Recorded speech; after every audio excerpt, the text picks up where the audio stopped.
ಚಿತ್ರದುರ್ಗವನ್ನ, ಚಿತ್ರದುರ್ಗದ ಜನರನ್ನ ಸಾವಿರಾರು ವರ್ಷಗಳಿಂದ ಕಾಪಾಡುತ್ತಾ ಕಾಯುತ್ತಾ ಬಂದಿರುವ ಒಂದು ಮಹಾಶಕ್ತಿ ದುರ್ಗದ ನಾಡದೇವತೆ ನಮ್ಮ ಏಕನಾಥೇಶ್ವರಿ.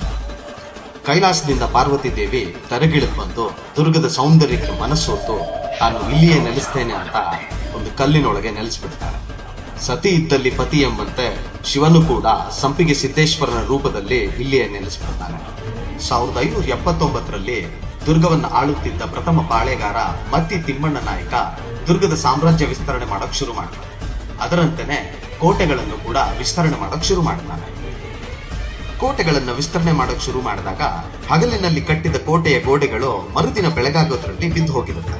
ಇದು ಬಹಳ ದಿನಗಳವರೆಗೂ ಹೀಗೆ ಮುಂದುವರಿಯುತ್ತೆ. ತಿಮ್ಮಣ್ಣ ನಾಯಕನಿಗೆ ಏನ್ ಮಾಡೋದು ಅಂತಾನೆ ಒಂದು ದೊಡ್ಡ ಚಿಂತೆ ಆಗಿರುತ್ತೆ. ಹೀಗಿರುವಾಗ ಒಂದು ದಿನ ರಾತ್ರಿ ತಿಮ್ಮಣ್ಣ ನಾಯಕನ ಕನಸಿನಲ್ಲಿ ದೇವಿಯೊಬ್ಳು ಬಂದು, ನಾನು ದುರ್ಗದ ಕೋಟೆಯಲ್ಲಿ ನೆಲೆಸಿರುವ ದೇವಿ, ನನ್ನ ಅಪ್ಪಣೆ ಇಲ್ಲದೆ ಯಾವ ಕೆಲಸನೂ ಮಾಡುವಂತಿಲ್ಲ, ನನ್ನನ್ನು ಹುಡುಕಿ ನನಗೊಂದು ದೇವಸ್ಥಾನ ಕಟ್ಟಿಸಿ ನನ್ನನ್ನು ಪೂಜೆ ಮಾಡಲು ಶುರು ಮಾಡಿದ್ರೆ ನಾನು ನಿನ್ನನ್ನು ಹಾಗೂ ನಿನ್ನ ಮುಂದಿನ ಎಲ್ಲಾ ಪೀಳಿಗೆಯನ್ನು ಆಶೀರ್ವದಿಸಿ ಕಾಯುತ್ತೇನೆ ಅಂತ ಹೇಳ್ತಾನೆ. ಮರುದಿನನೇ ತಿಮ್ಮಣ್ಣ ನಾಯಕ ದೇವಿಯ ಹುಡುಕಾಟವನ್ನು ಶುರು ಮಾಡ್ತಾನೆ. ಅದರಂತೆಯೇ ಕೋಟೆಯ ಒಂದು ಎತ್ತರದ ಪ್ರದೇಶದಲ್ಲಿ ಒಂದು ಪೊದೆಯ ನಡುವಿನಲ್ಲಿ ಕಲ್ಲಿನಲ್ಲಿ ಮೂಡಿರುವ ಒಂದು ಹೆಣ್ಣು ದೇವತೆಯ ಆಕೃತಿ ಪತ್ತೆಯಾಗಿದೆ. ಆ ಹೆಣ್ಣು ದೇವತೆಯ ಆಕೃತಿ ನೋಡಿ ಕೆಲವು ಕಾಲಜ್ಞಾನಿಗಳು ಇಲ್ಲಿ ಪಾರ್ವತಿ ದೇವಿನೇ ಏಕನಾಥೇಶ್ವರಿಯಾಗಿ ನೆಲೆಸಿರೋದು ಅಂತ ತಿಮ್ಮಣ್ಣ ನಾಯಕನಿಗೆ ತಿಳಿಸ್ತಾರೆ. ದೇವಿಯು ತನ್ನ ಕನಸಿನಲ್ಲಿ ಹೇಳಿದಂತೆಯೇ ನನಗೆ ದರ್ಶನ ನೀಡಿದ್ದಾಳೆ ಅಂತ ತಿಮ್ಮಣ್ಣ ನಾಯಕನಿಗೆ ಎಲ್ಲಿಲ್ಲದ ಸಂತೋಷ ಆಗುತ್ತೆ.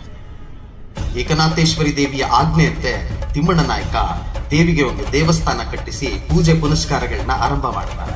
ಅಂದಿನಿಂದ ಕಟ್ಟಿದ ಕೋಟೆಯ ಗೋಡೆಗಳು ಬೀಳೋದೇ ಇಲ್ಲ. ಆ ಮಹಾಶಕ್ತಿಯ ಮಹಿಮೆಯಿಂದ ಇಂದಿಗೂ ನಮ್ಮ ಕೋಟೆ ಸಿಡಿಲಿಗೂ ಬೆಚ್ಚಿದ ಉಕ್ಕಿನ ಕೋಟೆಯಂತೆ ಸುಭದ್ರವಾಗಿದೆ. ತಲತಲಾಂತರಗಳಿಂದ ದುರ್ಗದ ಜನರನ್ನ ಅರಸುತ್ತಾ ಆಶೀರ್ವದಿಸುತ್ತಾ ಬಂದಿರುವ ನಮ್ಮ ದುರ್ಗದ ನಾಡದೇವತೆ ಶ್ರೀ ಏಕನಾಥೇಶ್ವರಿ.